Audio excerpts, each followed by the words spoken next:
గజం కేవలం 13,500 రూపాయలకి హైదరాబాద్ కి చేరువలో మీ సొంతింటి కలను నిజం చేసుకోండి శ్రీ వాసవి ప్రాజెక్ట్స్ తో. వివరాలకు ఈ నెంబర్లకు కాల్ చేయండి.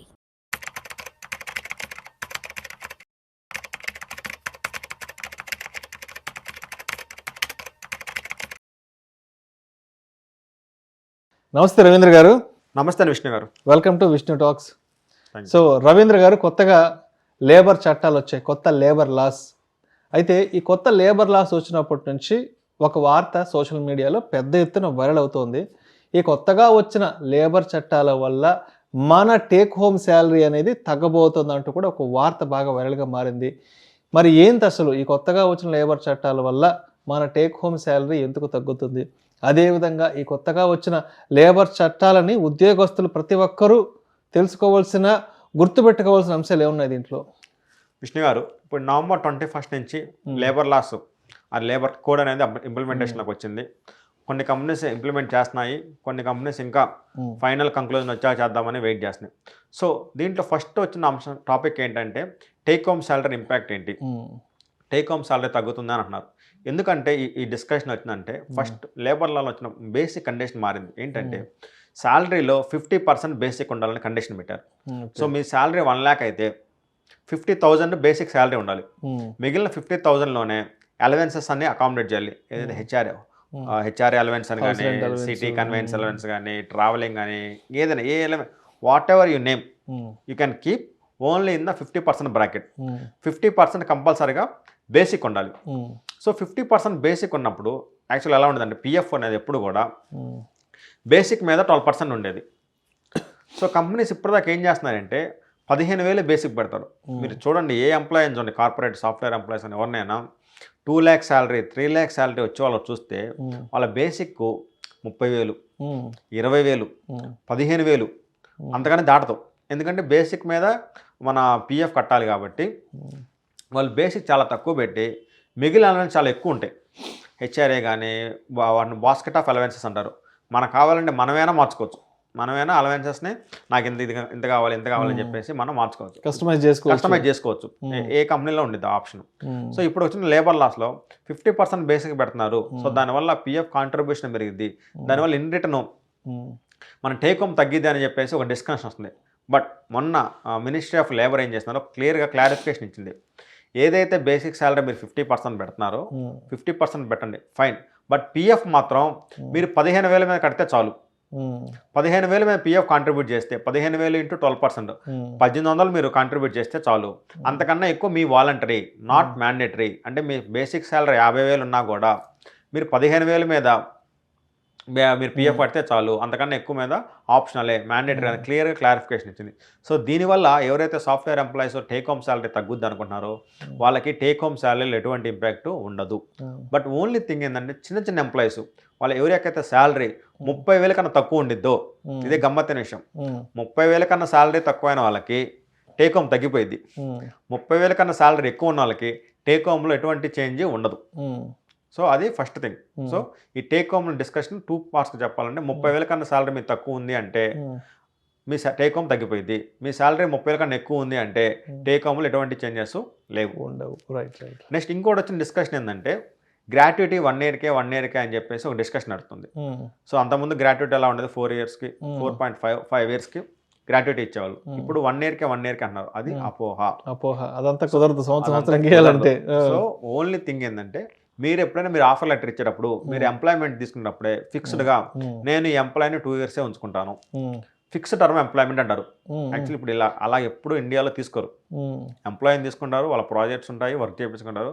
మళ్ళీ ఎంప్లాయీకి ఇష్టం లేకపోతే మానేయటం, లేదా కంపెనీకి ఇంకా ప్రాజెక్ట్స్ లేవు, మనం చేయలేము, మనం ఇదైపోయినప్పుడు ప్రాజెక్ట్స్లో తీసేస్తారు, రిజైన్ చేయమని చెప్తారు, అన్నీ పింక్ స్లిప్ ఇస్తూ ఉంటారు. బట్ ముందే మీరు ఎంప్లాయ్మెంట్ ఆఫర్ లెటర్ తీసుకునేటప్పుడే నేను ఈ పర్సన్ని, ఈ ఎంప్లాయీని 1 yearకే తీసుకుంటున్నాను, 2 yearకే తీసుకున్నాను, ముందే ఫిక్స్డ్ టర్మ్ ఎంప్లాయ్మెంట్ ఉంటుంది, దాన్ని ఫిక్స్డ్ టర్మ్ ఎంప్లాయ్మెంట్ అంటారు. అలా ఉంటేనే మీకు 1 year గ్రాట్యుటీ అప్లికబుల్ అవుతుంది.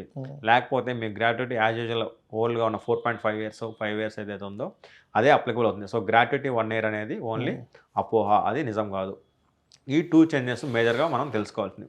నెక్స్ట్ ఏంటంటే ఎంప్లాయీ బెనిఫిట్స్ కోసం కొన్ని కొత్త చేంజెస్ తీసుకొచ్చారు. వాటిలో ఏంటంటే ఫస్ట్ది, ఎవరైతే ఎంప్లాయీకి 45 years దాటిందంటే వాళ్ళ కంపల్సరీగా కంపెనీ 30th ఏప్రిల్ లోపు ఎవ్రీ ఇయర్ హెల్త్ చెకప్ చెప్పాలి. ఫుల్ బాడీ చెకప్ అంటారు. ఇప్పుడు చాలా పెద్ద పెద్ద వాళ్ళు, కొంచెం డబ్బులు ఉన్న వాళ్ళు ఏం చేస్తారు, ఇయర్లీ ఒకసారి వాళ్ళ హెల్త్ బాగున్నా కానీ ఎందుకైనా మంచిదని చెప్పి ఫుల్ బాడీ హెల్త్ చెకప్ చేయించుకుంటారు. అది ఇప్పుడు కంపెనీ ప్రతి ఒక్క ఎంప్లాయీకి ఎవరైతే ఏజ్ 45 దాటిందంటే అది కంపల్సరీగా చేయించాలి. సో మీరు ఎంప్లాయీ అయితే మీరు మీ ఆర్గనైజేషన్ అడిగి యూ షుడ్ డిమాండ్ నాకు ఫుల్ బాడీ హెల్త్ చెకప్ చేయండి ఒకసారి. సో మనకు తెలియదు, మనం యవ్వనంలో ఉంటాం కాబట్టి ఏమైనా ఇష్యూ ఉన్నా కానీ మన బాడీ దాన్ని మేనేజ్ చేసింది. సో దాని ముందే ఐడెంటిఫై చేయడం కోసం 45 years దాటిన వాళ్ళకి ఫుల్ బాడీ చెకప్ చేయాలి. నెక్స్ట్ ఒక ఎంప్లాయీ వేరే స్టేట్లో ఉన్న కంపెనీలో జాయిన్ అయితే ఆ company yearly once to and fro, ఐజోమి మన ఆంధ్రాలో ఉన్నాడు ఎంప్లాయీ, బెంగళూరులో ఉన్న కంపెనీలో జాయిన్ అయ్యారు. సో బెంగళూరులో ఉన్న కంపెనీ టు అండ్ ఫ్రో రానుపోని ఖర్చులు ట్రాన్స్పోర్టేషన్ కంపెనీ భరించాలి. ఇయర్లీ వన్స్ ట్రాన్స్పోర్టేషన్ కంపెనీ ఇవ్వాలి, బాడీ చెకప్ చేయాలి, ట్రాన్స్పోర్టేషన్ ఇవ్వాలి. అదేవిధంగా ఇప్పుడు వచ్చిన కొత్త అన్ని లాలో ఏం చెప్పారంటే శాలరీ ఏదైతే ఉందో అది నెక్స్ట్ మంత్ 7th కల్లా పే చేయాలి. ఓకే, నేను శాలరీ, నాకు డబ్బులు లేవు, ప్రాజెక్ట్ లేవు, నేను లేట్కి ఇస్తాను, 15 daysకి ఇస్తాను, 30 days లేట్ ఇస్తాను, కుదరదు. By 7th of the next month కంపల్సరీగా శాలరీ అనేది ఎంప్లాయీ అకౌంట్లోకి వెళ్ళిపోవాలి. మాక్సిమం లేట్ అంటే 7వ తేదీ లోపల పడాలి. 7వ తేదీకి లేట్, మాక్సిమం లేట్. మంత్ ఎండ్కి ఇస్తాను, నెక్స్ట్ మంత్కి ఇస్తాను, నెక్స్ట్ క్వార్టర్కి ఇస్తానంటే కుదరదు. సో అది చాలా స్ట్రిక్ట్గా పెట్టారు.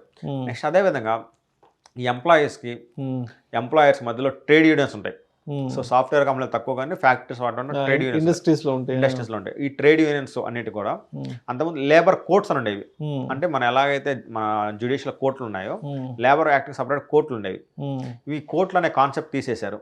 సో ట్రేడ్ యూనియన్ కానీ ఎంప్లాయీ కానీ ఏమైనా ఇష్యూ మీద కేసు ఫైల్ చేయాలంటే లేబర్ కోర్టులు తీసేసి ట్రిబ్యునల్ అనే కొత్త కాన్సెప్ట్ తీసుకొచ్చారు. ఈ ట్రిబ్యునల్లో ఓన్లీ 2 members ఉంటారు, ఒకళ్ళు జ్యుడిషియల్ మెంబరు, ఒకళ్ళు అడ్మినిస్ట్రేటివ్ మెంబరు. సో ఏమైనా ఇష్యూ అయితే మనం ట్రిబ్యునల్లోకి వెళ్ళి మాట్లాడుకోవాలి తప్పితే ఇంకా కోర్టు అనే కాన్సెప్ట్ని వాళ్ళు తీసేశారు. నెక్స్ట్ అదేవిధంగా ఏదైనా ఆర్గనైజేషన్లో 50 employees దాటారు అంటే వాళ్ళు కంపల్సరీగా ఎంప్లాయీస్లో ఫిమేల్కి మేల్కి సపరేట్ వాష్రూమ్స్ ఉండాలి. 50 మంది కంటే ఉద్యోగులు ఎక్కువ ఉంటాయి వాళ్ళకి వాష్రూమ్స్ ఉన్నా షెల్టర్స్ ఇస్తారు కొంతమంది. షెల్టర్స్ కూడా మేల్కి ఫిమేల్కి సపరేట్గా ఉండాలి. సో అందరు ఒకే పెడదామని కుదరదు.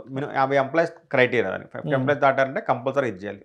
నెక్స్ట్ అదేవిధంగా 100 members ఎంప్లాయీస్ దాటారంటే కంపల్సరీ క్యాంటీన్ ఫెసిలిటీ ఉండాలి. ఓకే, సో వాళ్ళు తినడానికి కూర్చొని సపరేట్గా ఉండాలి. నువ్వు వర్క్ చేసే దగ్గర కూర్చొని తినడం అనేది కుదిరే పరిస్థితి లేదు.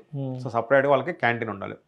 నెక్స్ట్ అదే 250 members ఎంప్లాయీస్ దాటారు అంటే వాళ్ళకి దగ్గరలో అంటే కంపెనీ ప్రొవైడ్ చేయాలి. ఏంటి, అంబులెన్స్ పెట్టాలి, ఫైర్ సిస్టమ్ పెట్టాలి.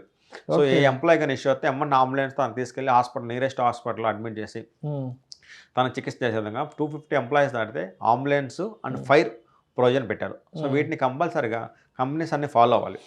అదేవిధంగా వర్క్ చేసేటప్పుడు ఎంప్లాయీకి ఏమైనా ఇష్యూ వచ్చి ఏమైనా డెత్ అయినా ఇష్యూ అయినా కానీ within 4 hours so maximum time 4 hours కల్లా ఎంప్లాయీ రిలేటివ్స్కి ఇన్ఫర్మేషన్ పాస్ ఆన్ చేయాలి. సో అంతకుముందు ఇలాంటి టైం ఏం లేదు, ఎంప్లాయీ ఎప్పుడో 1 day తర్వాత లేదా ఎప్పుడుకో చెప్పేవాళ్ళు.